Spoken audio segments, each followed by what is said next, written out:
Welcome to Sex Afflictions and Porn Addictions. I am your host, Craig Perra, the founder of the Mindful Habit System, and this is a podcast to inspire you, to help you create healthy sexuality and a great life. Why?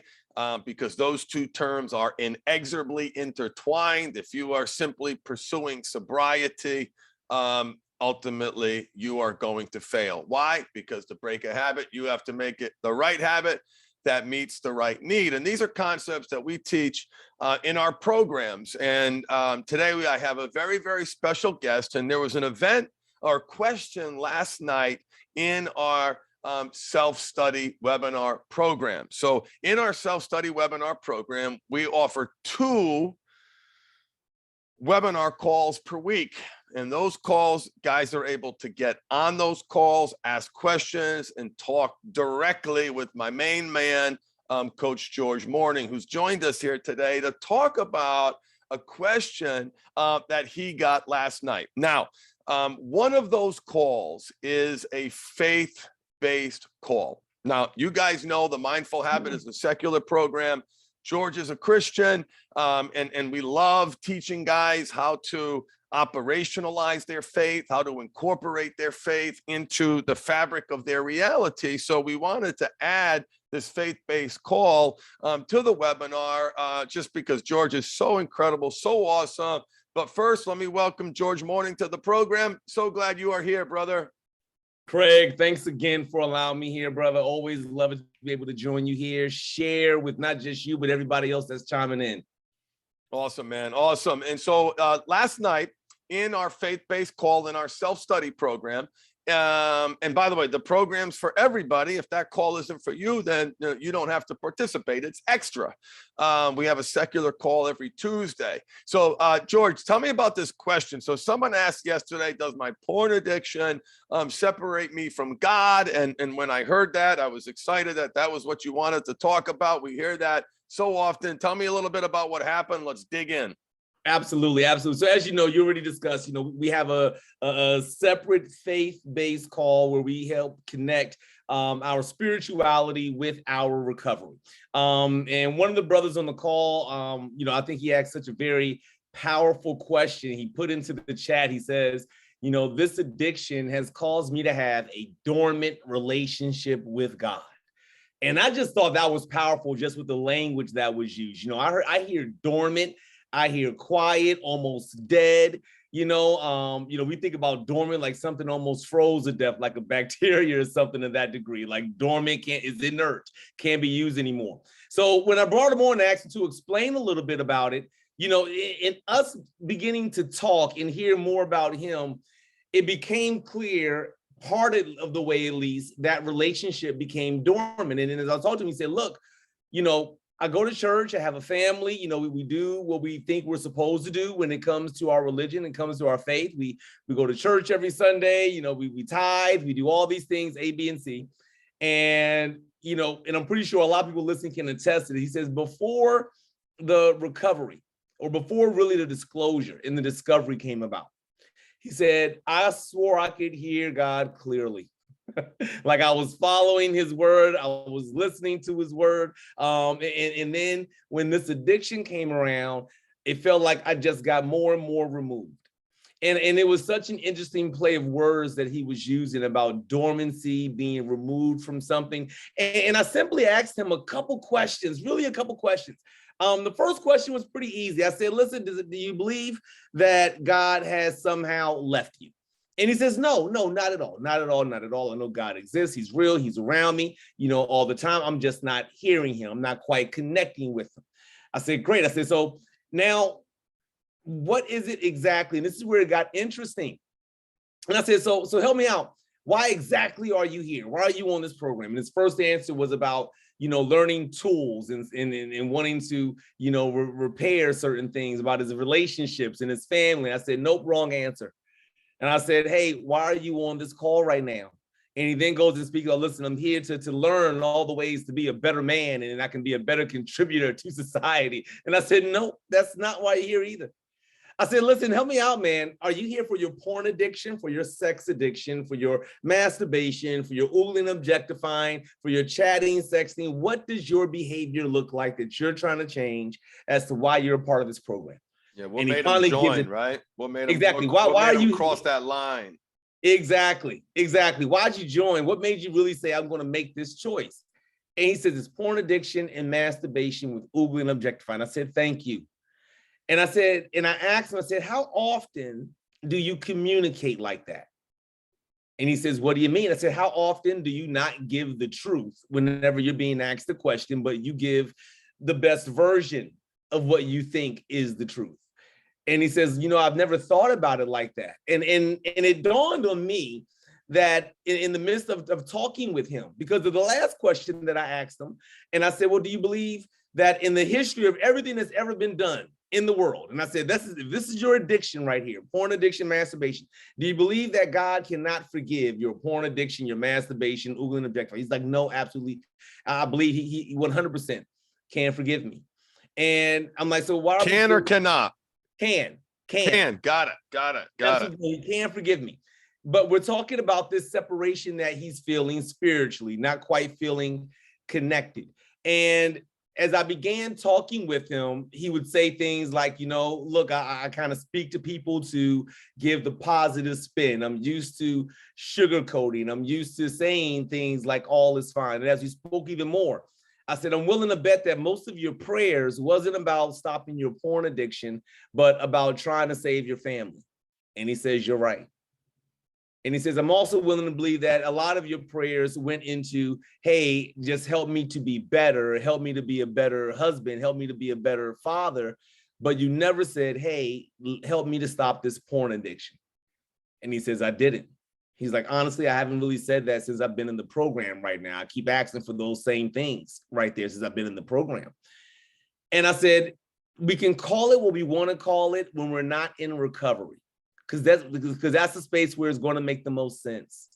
But in recovery, we got to get very black and white about things. And the truth of the matter is that all that sugarcoating, positive spinning that you've been doing is that's the way that you've been not only lying to others about what you're going through, you're lying to yourself, but now you're also lying to God. You're not actually going to him with the real issue that you need to change and that you need to deal with and that you need to confront. But yet, you still made the decisions to be able to come here. And it made me think, and I said, well, why would us as Christians, right? Why would us as believers, and if you happen to adhere to another particular faith, you might be able to identify with this as well. And I said, why would we somehow think that we're going to gain something from it? Like in today, I could say that the reason why I lie or I put a positive spin or I sugarcoat is for this A, B, and C reason, being that I want to protect myself, that I want to avoid shame, and I want to avoid guilt. I want to avoid what? Consequences. What else do we do this for? We want to avoid judgment. And I'm thankful for that brother that was on the call, because he prompted me to say, okay, well, let's connect the dots. That's something that for those of you, if you do plan on joining the call, I ask every member of the call to make this a very living word. Like, I want you to bring the scripture to the call where you can find a direct, applicable way into your recovery and into your life. And last night, coming out of the call, I began reading and I said, where does this exist? Like, is this some new phenomenon that we're dealing with right now? This space of being ashamed? And one of the scriptures that I was led to was Job. Job chapter 11, verse 3. And interestingly enough, in Job chapter 11, verse 3, just a little bit of backdrop. Job is a guy that, he's in the Bible. He has all the great possessions you could wish for, huge family, lots of land, lots of resources, and in a bit of a challenge, if you will. The devil says, hey, the only reason why Job is like that is because you keep protecting him. And the devil said, I'm willing to bet if you stop protecting him, he'll stop praising you. And God says, look, I'm gonna stop protecting him. Only thing you can do is harm him. You can touch everything else around him. So in a matter of like literally a couple of days, Job loses family, resources, home, the whole nine, but he doesn't die. And he's having this woe is me moment kind of conversation. And I like it because this is when he had a pretty good friend here. And the way this goes is Job chapter 3 says, should the lies make men hold their peace? Right? Should the lies make men hold their peace? And I want you to ask yourself right now, what lies am I telling to simply hold my peace? What lies have you told your partner? What lies do you tell yourself to simply hold your peace? The latter part says, it says, and when thou mockest, shall no man make thee ashamed. And it's a question. And the reality is that, you know what? Hey, at some point in time, we're lying to hold on to this peace so that we don't end up feeling somehow mocked and ashamed because of what we're going through, and we're trying to share it. So this isn't some new age thing that we're dealing with right now. If you're feeling as if you're somehow having this separation, or you're experiencing feeling dormant from God right now. And we look at this process and we say, well, okay, cool. I understand that. I hear that. But then why do I struggle like the man on the call last night? Why would I be in a program, recognize that I have an issue, recognize that this issue is impacting my family, destroying everything around me, but I'm still not willing to be truthful about it? Why do I still hold on to that space of untruth? And I thought that was a powerful outcome of it as well, because again, hey, let's go and get the pat on the back Christians here. How come we don't already have these tools? We got a whole book of tools here that was used at our disposal. But I looked it up some more, and one passage that I want to give you guys as well is Jeremiah chapter 9, verse 5. And in Jeremiah chapter 9, verse 5, he says, and they will deceive everyone his neighbor, deceive, lying, both one and the same, and will not speak the truth. They have taught their tongues to speak lies and weary themselves to commit iniquity. So what I liked about that was that, wow, after a certain amount of time of you trying to protect yourself from not wanting to feel ashamed, and you go about this lie, however it pretends to look, well, you're training yourself now to do what? With the habit. It was interesting reading in the Bible, just hearing them say habits, right? Like you're training your tongue now to continually lie. That is the very definition of a habit. So a lot of people are coming in here, and it's not so much that there's this huge separation that you're experiencing from God, but it's this habit of lying about who you are, even when it's just to you. It was in the brother on the call. I told him, I said, listen, I'm not asking you to be me, right? Like, Craig, we don't ask people to do that in owning the truth of who they are in recovery, right? Our goal here isn't that every man comes out of this and says, oh my God, I'm so thankful for the gift of my addiction and what I've learned that, you know, we're all going to be coaches now and tell the whole wide world that we have a history of sex and porn addiction. Like, that's not the intended outcome we're looking for people to have here. We're looking for people to be honest about who they are with themselves first and foremost. And that was a huge challenge for the man on the call, was to say, can I be honest enough with me to admit exactly all of who I am? You know, before we get out of here, Craig, you know, when we talk about this lying piece, and I think it's fair to say, I mean, me and you have both been in that space before where we lie to protect, you know, we lie to hide, you know, we lie to not experience a particularly negative consequence.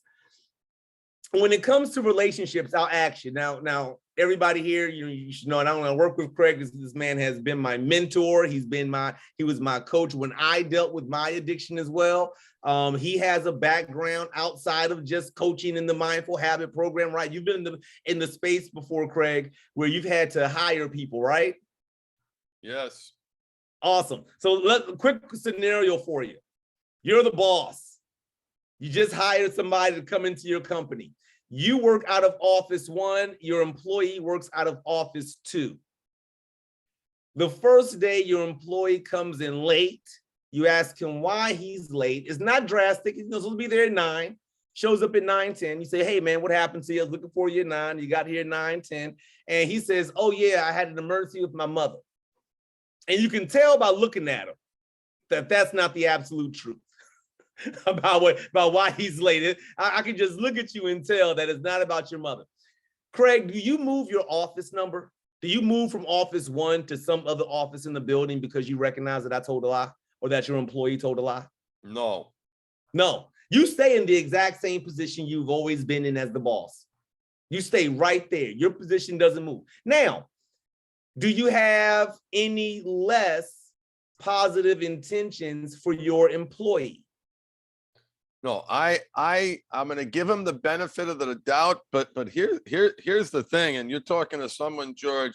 I was fired for a stupid lie, and there's no stupid lies, because ultimately, when my boss realized in the role that I was in that he couldn't trust me, I had lost all credibility. I looked him in the eye and he said, "Did you do that silly thing?" Which all I had to do was say, "Eek, I did. I goofed. I'm sorry."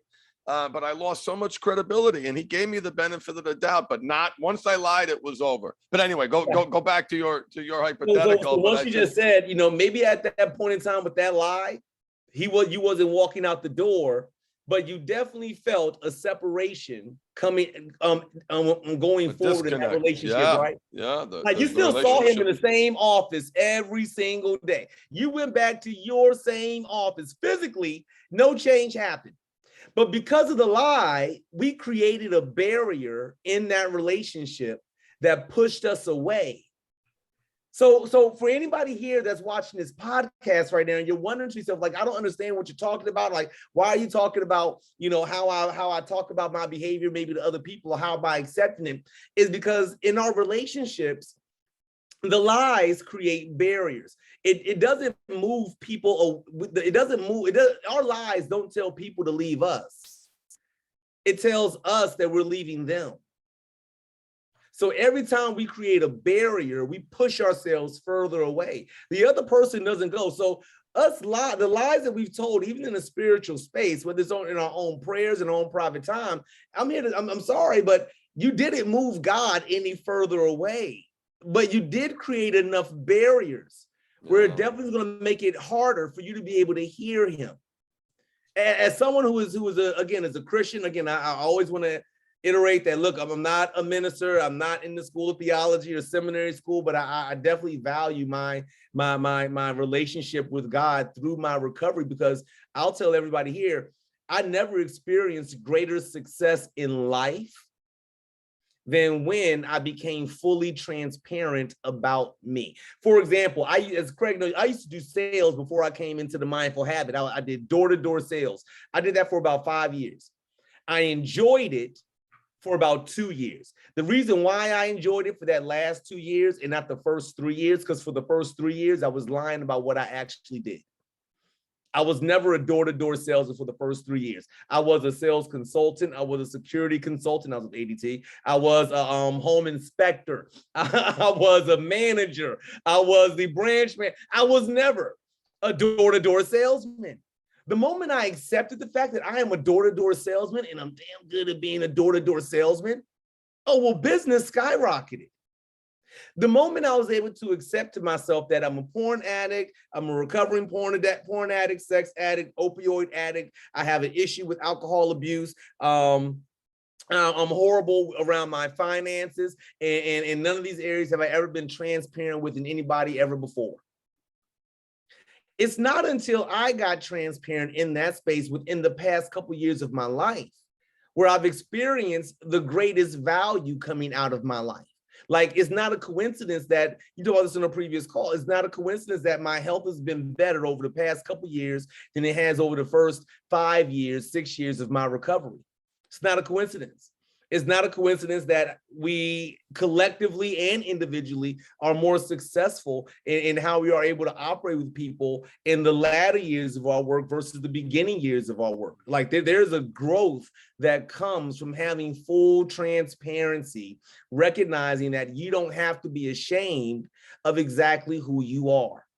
So, Craig, I just want to take some time tonight. Like I told you, I didn't plan this being a long podcast here. I thought it was just such a very powerful question and statement that was given by one of the brothers on our faith-based self-study webinar that I really felt like that other people, I know that I struggled with wondering if I was separated from God.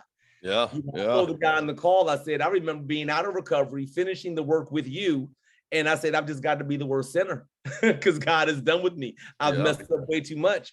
And it wasn't that. It was just that I never was honest enough.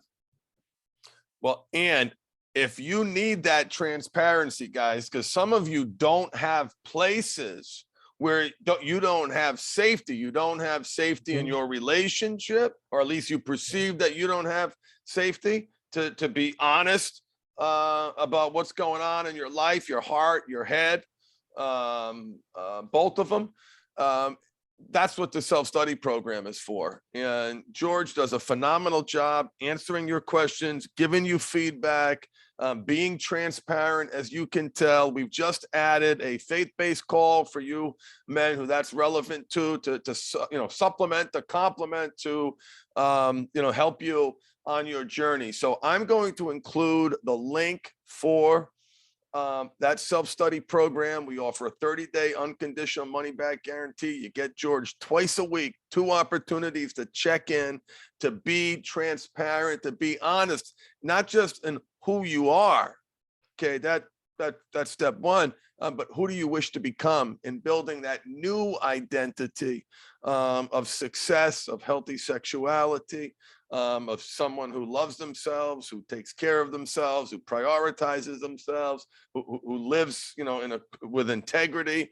So check out that self-study program, guys, if you need that help. I know you'll get great value. George, anything else you want to say before we wrap up, brother? Listen, as always, I have found, quite frankly, the greatest blessings for me, men, in recovery. It's a hard road. It is not easy. And let's be honest, we're talking about sex and porn addiction. It's not easy as men of faith to say that of all things I struggle with, it's sex and porn addiction. The one thing that we've probably been taught religiously that is the most taboo yet biblically unhealthy but needed area around sexuality. And I know there's a lot of mixed thoughts, mixed opinions, mixed feelings, mixed teachings. I invite you guys to be a part of the program so that you have a safe space, as Craig said, where we get a chance to really iron it out. I want you all to keep your spirituality. I want you to redefine it as is best for you to create the healthiest relationship, not just in the people around you, but in the faith that you adhere to. Look forward to talking to you guys on a group call soon. Peace and love, brothers. Catch you on the flip side. Embrace your power of choice. Feed the right wolf. Thank you so much for listening. Make it a great day. Bye, everybody. Take it easy.